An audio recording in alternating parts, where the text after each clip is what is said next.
మన ప్రభువును ప్రియరక్షకుడైన యేసుక్రీస్తు నామంలో మీ అందరికీ నా హృదయపూర్వక వందనాలు. పరిశుద్ధాత్మ మనందరికీ తోడై నడిపించునుగాక. దేవుడు వాగ్దానం చేస్తాడు.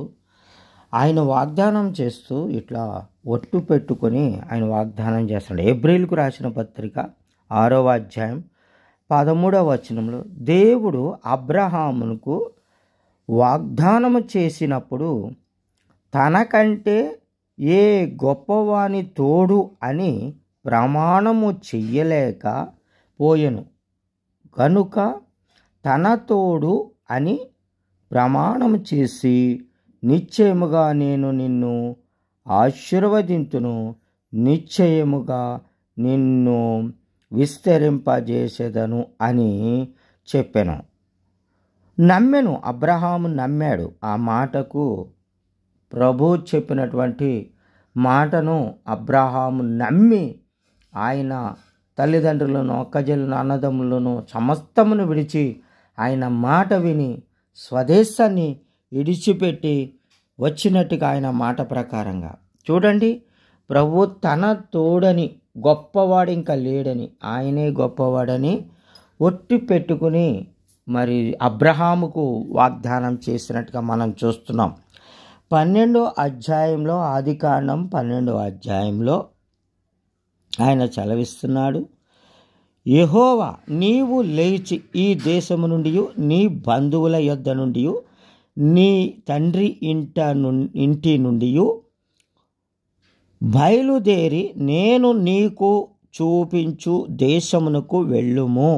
నిన్ను గొప్ప జనముగా చేసి నిన్ను ఆశీర్వదింతునని నాను గొప్ప చేయుదును, నీవు ఆశీర్వాదముగా ఉందువని అక్కడ అబ్రహాముకు వాగ్దానం చేసినట్టుగా ఇక్కడ హెబ్రీ పత్రికలో మనం అయితే తన తోడని ఒట్టు పెట్టుకున్నాడు. ఈ 12వ అధ్యాయంలో ఆదికాండంలో ఇచ్చిన మాటను మరి అక్కడ జ్ఞాపకం చేస్తూ ఆయన మాట తప్పలేదు. ఈరోజు వరకు కూడా అబ్రహాము ఆయన మాట విన్నాడు కనుకనే ఆయన ఆశీర్వాదమే కాదు, అనేక జనముగా కాదు, అందరికీ తండ్రిగా కూడా ఉన్నాడు. అయితే 3వ వచనం, నిన్ను ఆశీర్వదించు వారిని ఆశీర్వదించేదను, నిన్ను దూషించు వారిని శపించేదను, భూమి యొక్క సమస్త ములను నీయందు ఆశీర్వదింపబడనని అబ్రహాంతో అనగా, యెహోవా అతనితో చెప్పిన ప్రకారం అబ్రహాము వెళ్ళెను, లోతు అతనితో కూడా వెళ్ళెను. అబ్రహాము హారాను నుండి బయలుదేరినప్పుడు 75 ఏండ్లు 3 ఏడు గలవాడు. ఆమేన్, హల్లెలూయా. అబ్రహాం ఖచ్చితంగా మనము కూడా దేవుడి యొక్క వాగ్దానాన్ని మనం వింటే, ఆ మాటను వింటే దేవుని మహాకార్యము మనం చూస్తాం. ద్వితీయోపదేశ కాండంలో 28వ అధ్యాయం 1వ వచనం, నీవు నీ దేవుడైన యెహోవా మాట శ్రద్ధగా వినాలి. నేడు నేను నీకు ఆజ్ఞాపించుచున్న ఆయన ఆజ్ఞలన్నిటినీ అనుసరించి నడుచుకొనిన ఎడల నీ దేవుడైన యెహోవా భూమి మీదనున్న సమస్త జనముల కంటే నిన్ను ఎంచిస్తాను.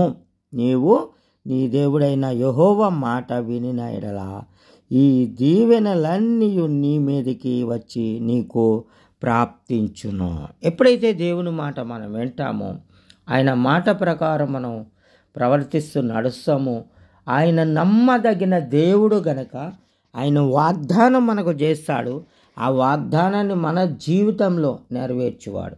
ఆశీర్వదిస్తానంటున్నాడు, నిన్ను గొప్ప చేస్తానంటున్నాడు. నీవు పట్టణములో దీవించబడుదువు, పొలములో దీవించబడుదువు.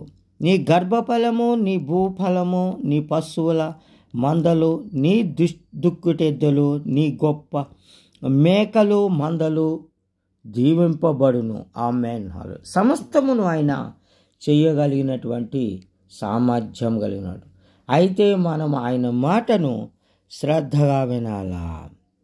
ఆయన మాట ఇచ్చాడు, ఆ మాట విని ఆజ్ఞ ప్రకారము మనం నడుచుకున్నప్పుడు మనల్ని ఆయన దీవిస్తాడు.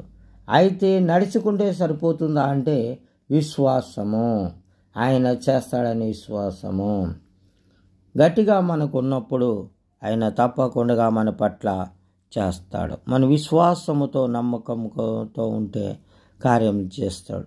నీ గంపయు పిండి పిసుకు నీ తొట్టెయు దీవింపబడును. నీవు లోపలికి వచ్చినప్పుడు దీవింపబడదువు, వెలుపలికి వెళ్ళినప్పుడు దీవింపబడదు. దేవునికి మహిమ. ఇలా అనేకమైనటువంటి వాగ్దానాలు ప్రభువు మనకు చేస్తాడు. ఈ ద్వితోపదేశ కాండము 1వ అధ్యాయం 14వ వచనం వరకు ధ్యానం చేస్తే దీవెనలు మెండుగా ఉన్నాయి. వినకపోతే కూడా దాన్ని లివర్చి చేస్తున్నట్టుగా మనం చూస్తాం. వినకపోతే ఆయన ఆజ్ఞలను సమస్తమైనటువంటి ఆజ్ఞలను వినకపోతే ఆయన పట్టణములో నీవు శపింపబడదు, పొలములో శపింపబడదు అని. ఎప్పుడైతే దేవుని మాట వింటామో, దేవుని మాట ప్రకారం నడుచుకుంటామో మనకు దీవెన. నడుచుకోనకపోతే శాపగ్రస్తులు అవుతాం. నమ్మి మనం బాప్తిసం తీసుకున్న ప్రతి ఒక్కరము కూడా ప్రభునందు ఎప్పుడూ నిరీక్షణ కలిగే ఆయన మీద విశ్వాసంతో ఎదురు చూస్తే తప్పకుండా దేవుడు మనల్ని దీవిస్తాడు, తప్పకుండా దీవిస్తాడు. అన్నుల దేవతలను అనుసరింపకయు వాటిని పూజింపకయు నున్న ఎడల నీవు అనుసరించి నడుచుకొనివలెనని నేడు నేను నీకు ఆజ్ఞాపించుచున్న నీ దేవుడైన యెహోవా ఆజ్ఞలను విని వాటిని అనుసరించి గైకొని ఎడల యెహోవా నిన్ను తలగా నియమించును గాని తోకగా నియమించుడు. నీవు పైవాడుగా ఉందువు గాని కిందివాడుగా ఉండవని ప్రభు సెలవిచ్చాడు. ఆయననే ఆరాధించాలి, ఆయననే ప్రార్థించాలి. ఆయన తప్ప నేనే నాకన్నా గొప్పవాడు లేడని వాగ్దానం తన తోడని ఒట్టేసుకున్నాడు కదా.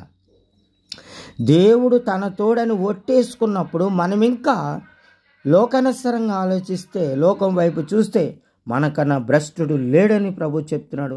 ఈరోజు దేవుణ్ణి అనుసరించండి, నడుచుకోండి. ప్రభు మిమ్మల్ని దీవించు ఆశీర్వదించునుగాక. పరిశుద్ధాత్మ దేవుడు మీకు తోడుగా ఉండునుగాక. Amen, amen, amen, amen.